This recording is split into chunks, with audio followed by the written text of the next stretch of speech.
Salutations friends, welcome back to my channel. Yes, it's late in the day, but there's a very specific reason why I'm filming this late, and that's because I filmed an earlier first impressions video and my silly butt deleted it. I don't know why this keeps happening, but it does. So I'm just going to recap with you my thoughts on the fragrances, what the fragrance is, and also let you guys know about what I thought about Cartier L'Envol, which was the fragrance I did last on my fragrance first impressions video. So if you don't mind a jumbled video, then keep watching.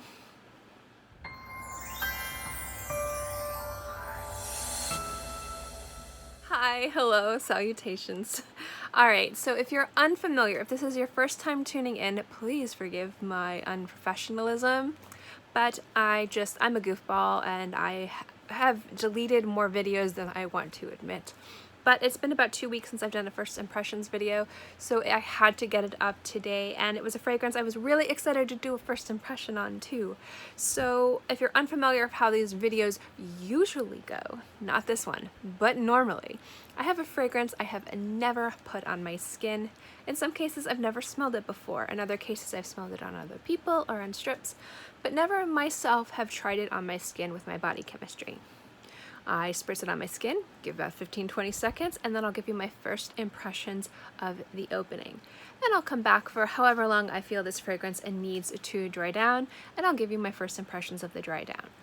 Now, I like to give you guys my thoughts on the fragrance, if I think it's worth picking up, if I enjoyed wearing it, how it developed on the skin, and things like that. But that does require more time to give you a good, solid, proper thoughts and feelings, even a first impressions, than just one wear. So what I like to do is wear it throughout the week, and then at the next first impressions video, at the end of that video, I'll kind of give you my final thoughts on my first impressions for this fragrance. Which means at the end of this video, you're going to hear about what I think about Cartier L'Envol. So let's get into it. I have filmed this video as I drop my sample. I have a fragrance from Ormonde Jayne. This is a house that I'm definitely interested in exploring more. I don't have much, if of any, experience other than smelling Ormonde Jayne Woman once, which I really loved, and as a house I've wanted to experience a little bit more. So I did a swap with someone for a fragrance on my Depop, and they were like, I have these other fragrances, I'll just send them to you. And I was like, okay. And the generosity of this woman is unbelievable. So if you're watching this, thank you. She also sent me an insane amount of amazing samples that she had, and one of them was Ta'if from Ormonde Jayne. Now, I love rose fragrances, and I really like when rose fragrances try to be very, I don't want to say so much transportive, but very specific to the region where you got the roses, like grass roses. Halifeti from Penhaligon's is a fantastic example. And the Ta'if rose, which is a rose from a city, Ta'if, I believe it's in Saudi Arabia or around that area. If I'm incorrect, feel free to correct me. It's a very specific rose. They're known for their roses. And the Ta'if rose is something that I've heard about and I wanted to experience. So when I heard about this fragrance and saw the name, I was like, wait, I've been looking into this. So I was really excited to give this a shot. Now, this fragrance was released in 2004, so it's been around for about 13 years. But I'm going to let you guys know about the notes and also a little bit about what they were trying to emulate or pay tribute to with this fragrance. So the top notes are, just the notes in general, are saffron, dates, pink pepper, freesia, Ta'if rose, jasmine, orange blossom, broom, and amber. If you guys don't know, I normally get my notes from Base Notes, but they do have this on Lucky Scent, so I'm getting the notes from Lucky Scent. Now, retail for 50 ml, this is $150, and for 120 ml, it is $225. It is a niche house. The pricing is expensive, but not crazy expensive. It's some of the more affordable niche offerings, but still it is on the pricier side. It is more than designer brands. Now, this is supposed to pay tribute to the Ta'if rose, so they used a lot of Oriental ingredients or Middle Eastern ingredients.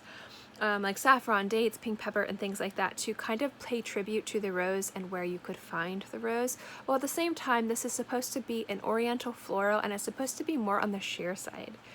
Some people have described this as a desert breeze. Some people has described this as something that you would wear if you were in a really hot environment and you just wanted to really lighten and uplift and refresh you while still having those beautiful oriental floral notes to it.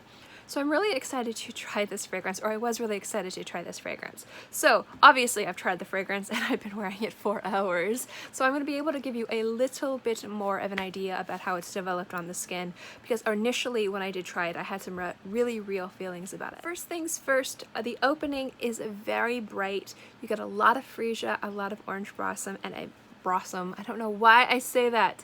A lot of orange blossom. I don't know why I have a problem with that. And most definitely the rose. The one thing I will say about this fragrance is the rose is center stage the entire time, which is really spectacular, because I do find this to be a specifically rose fragrance with all the other elements used primarily to elevate the rose note. I find that the rose note in this isn't heady or cloying or heavy or overtly sweet or syrupy or powdery. It's actually a very nice kind of acidic green rose note, and I feel like that if there was musk in this fragrance, it would have counteracted that beautiful kind of acidic rose and made it really dated and just heavy and not nice. But the fact that there is no musk in here, but you do get a little bit of sparkly happiness from the orange blossom, I feel like it pairs really well. So the orange blossom in the opening is really nice.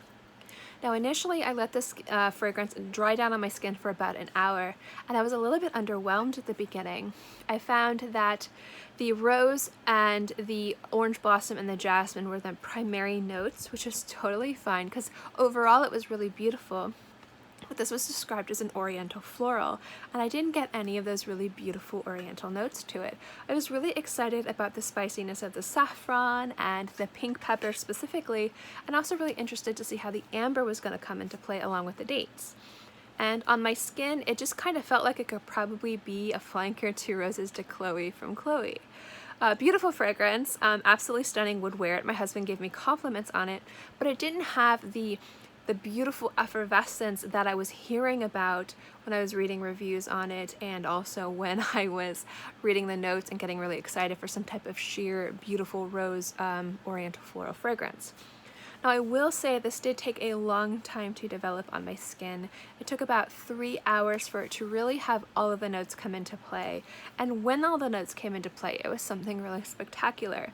You got a beautiful richness from the dates. It didn't add any much of a sweetness, but just kind of a richness, and paired with the amber, it kind of gave it this nice texture. It's kind of hard to say texture when you're thinking of a fragrance, but I think that you guys will understand what I'm saying when I'm talking about that.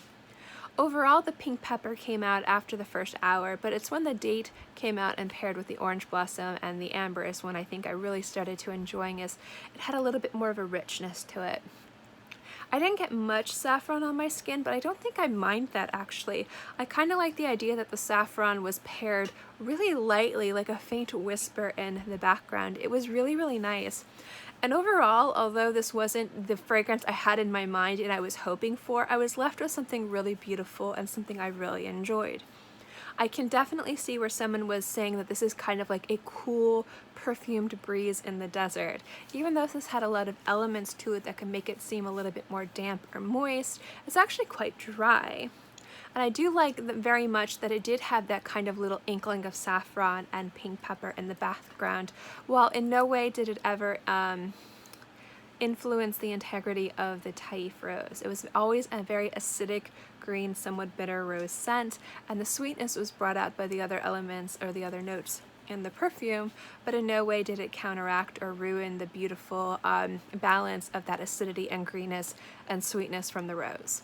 So I feel like this is a very delicately balanced fragrance, like ridiculously delicately balanced fragrance, and I would definitely not recommend purchasing this blind, although it is a very safe scent. It is safe in regards to, I think that a lot of people would appreciate it, a lot of people would really like it. It's not cloying, it's not heavy, and with some orientals I would say wear with caution in professional settings, I think this one would work very well. but I feel like because this is so delicately balanced that if you have skin chemistry that pulls one note more than the other, it could actually upset that delicate balance. I feel like my skin was pulling a little bit more of the orange blossom and the jasmine and kind of maybe stifling the pink pepper and the date and the saffron, and I feel like if my skin pulled those notes a little bit more, this could have been something like amazing on my skin. So I would definitely recommend sampling this first, just because I do think it is a very delicately balanced fragrance and your body chemistry could definitely play a lot into it. And it's not a cheap fragrance. I'm definitely going to wear this more. I really enjoyed it. I think it's really beautiful, and I know that my husband really liked it because he actually went out of his way to compliment me on it. So overall, so far, wearing it for the past few hours has been really terrific, and I'll definitely let you guys know what I think when I check in next first impressions video. But so far, I'm really enjoying it, and I would definitely purchase a bottle. And you guys could do a drinking game with my videos for how many times I say definitely. I'm so sorry. Anyway, let's get into not last week's fragrance, but 2 weeks ago fragrance, which was this guy, Cartier L'Envol, or L'Envol de Cartier Eau de Parfum from Cartier. Now this is a masculine fragrance, but you guys know my feeling on masculine feminine. It's just marketing and trends and different aisles of the same shop. You can wear whatever you want. It doesn't matter where it came from. Doesn't matter how old you are, doesn't matter how young you are, who cares? Wear what you want. I really like wearing masculine fragrances, and this one had me really excited. I smelled this on somebody else. It was really, really good, and so I was really excited to try this. Now the reason why I didn't put this video out last week is because I dropped my sample like the day after I filmed that video. And it was just kind of like, I need to film this. So I found the mall and I was like, do you have a sample of this? And they actually had a carded sample. Surprise, surprise. So I was really excited to add this and rewear it. So that's why I didn't film it, because it took me a few extra days and I like to wear them 2 to 3 times. Now initially I smelled this on some guys and it was really sexy, so definitely think it smells nice on men. I was excited because I really like gaiac wood and I love honey in fragrances, and I was really excited to see like a masculine spin on honey fragrances because I actually don't see too many of them. If there's more out there, let me know because I'm totally into it. But I was really excited for this fragrance. Now the 3 main notes in this fragrance are musk, honey, and gaiac wood. It's terribly simplistic, but it actually works in its favor. It makes it very sophisticated and elegant while still ridiculously sexy. Now the only qualm I had with this fragrance was the honey note, and the only issue I really had with that was the fact that it disappeared on my skin after 3 hours. Now usually I want my fragrances to last 4 to 6 hours, but this actually lasted 6 to 8. So for the most of the lifespan of this fragrance, I was getting a very tiny bit of honey and a lot of gaiac and musk. Now that was beautiful and I really liked it, but I was super excited for the honey note. For some reason it just disappeared on my skin. But overall it was a ridiculously beautiful and sexy fragrance and I really enjoyed it, and the bottle is pretty dang diddly cool. And this is something I will definitely pick up in the future. Longevity wise, again, 6 to 8 hours. This didn't project too loudly. It was about arm's length for the first few hours, and then kind of came a little bit of a skin scent. But I think this is really sexy, professional appropriate. You could wear this morning or evening. I don't know if I would say it's a formal occasion, but I feel like if you wear this out to dinner or you're wearing this on a date, you'd definitely turn some heads and get some compliments because it is a really sexy fragrance. Thank you guys so much for watching this video. I hope you enjoyed it. As always, guys, if you like my fragrance videos or just my videos in general, make sure to give this video a thumbs up. I'm so sorry, my knee bumped that. And just lets me know to do more videos like this. Also, don't forget to subscribe because it's free and I'm free. I put out new videos every Monday through Friday as I itch the side of my head, and sometimes on the weekends as well. Oh my gosh, I'm so tired, guys. I'm so sorry. Anyway, I hope you guys are all happy and healthy and have a great day, month, year, whatever. And I'll see you next time. Bye.